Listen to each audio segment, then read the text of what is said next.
Omulangira Jjuuko Munnabuddu, tubeebaza nnyo nnyini ddala okutukwasizaako kikyo ekiyungu kya Maama Nabuzaana, ke katandaalo ka Maama Nabuzaana abatukwatiddeko mwenna mu kuzimba olubiri e Buddu, abalina kye muleese, seminti nga bwe twabasaba okutukwasizaako.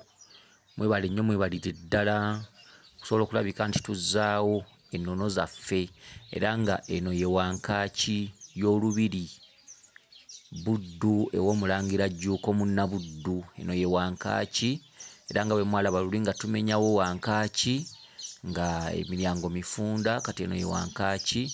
Wano we tutuuse ate tetunnaba kumaliriza, omulimu gukyagendera ddala mu maaso. Mwongerere ddala okutukwasizaako, mwongerere ddala alina kyalina owa seminti.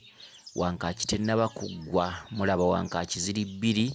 Wankaaki esooka ye ya maini eyingira mu lubiri, wankaaki eno entono ye y'Omulangira jjajjaffe Bamweyana, era nga wankaaki eno entono ate y'erimu ekyotogombolola. Kale tubasaba okwongera okutukwasizaako, ab'omutima omulungi, ab'omutima omugabi. Eyo gye mulaba ennyumba ya jjajjaffe Ekkubo, lwakuba nti tusobodde ogisikako mugirabe eri mu lubiri munda. Kati wano Ekyengulu era ennyumba ya jjajjaffe Lubowa y'eno munda, etali nkube pulasita, etannaba kuserekebwa, nayo tennaba kuggwa, eno yennyini.